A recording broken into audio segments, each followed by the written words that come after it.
Uang kertas rupiah yang selama dipakai dibuat bukan dengan cara yang mudah.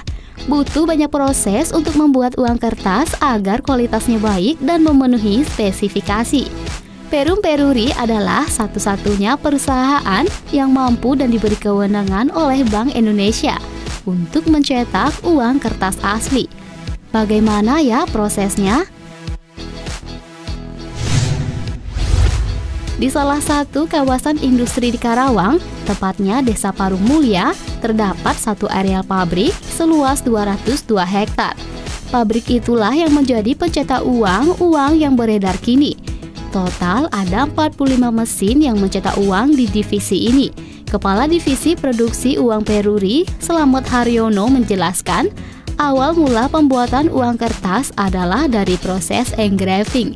Ini adalah proses yang mencangkup pembuatan desain dan gambar baku. Proses tersebut dilakukan oleh Peruri dengan rekomendasi gambar yang diberikan Bank Indonesia.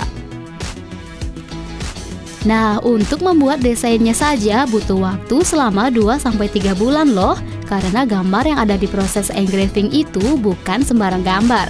Namun, gambar yang dibuat dari garis-garis murni yang dibuat menggunakan komputer. Lalu setelah itu offset printing. Offset printing adalah proses mencetak layaknya sablon di kedua belah sisi uang kertas dengan warna dasar uang tersebut.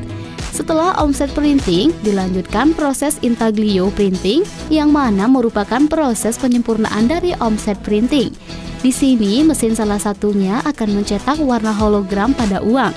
Proses intaglio printing lebih rumit dari offset printing karena satu kali mesin berjalan hanya bisa mencetak satu sisi uang kertas, berbeda dengan offset yang bisa mengerjakan dua sisi sekaligus. Dua proses tersebut tak bisa dilakukan pada waktu yang bersamaan, karena harus menunggu tinta kering agar warna tidak pudar atau kotor. Setelah proses tersebut, pencetakan uang berlanjut ke proses penyimpanan dan inspeksi. Nah, dalam proses inspeksi ini akan diketahui mana uang yang layak edar ataupun yang tidak. Yang tidak layak edar biasanya karena tinta tidak rata, pewarnaan tidak sempurna, ataupun kertas yang terlipat. Uang-uang tersebut akan ditandai dan dibolongi agar tak beredar. Nah, setelah itu proses selanjutnya adalah proses numbering atau pemberian nomor pada uang yang telah dicetak. Kemudian kembali lagi dilakukan inspeksi. Manakala ada uang-uang yang salah cetak nomor seri, rata-rata yang gagal itu 10%. Uang kertas yang melalui proses tersebut masih berupa biljet dengan cetakan dalam kertas besar, kira-kira sebesar 2 halaman koran atau 45 lembar uang kertas. Setelah proses tersebut, barulah uang-uang yang masih dalam bentuk lembaran kertas besar itu dipotong-potong menggunakan mesin dan disusun dan dipak. Lalu setelah itu, manual finishing dengan packing. Manual finishing dilakukan karyawan Peruri yang mana bertugas untuk memeriksa, menyusun, dan menumpuk uang-uang kertas tersebut agar siap dikirim ke Bank Indonesia, termasuk uang-uang yang gagal tadi.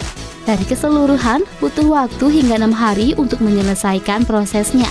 Bahan baku berupa kertas khusus yang hanya diperoleh dari Bank Indonesia, sehingga cetakan uang tak bisa ditambah atau dikurangi. Oleh karena itu, uang yang gagal produksi pun harus dikirimkan ke Bank Indonesia. Nah, itulah ringkasan singkat mengenai proses pembuatan uang kertas di pabrik Peruri.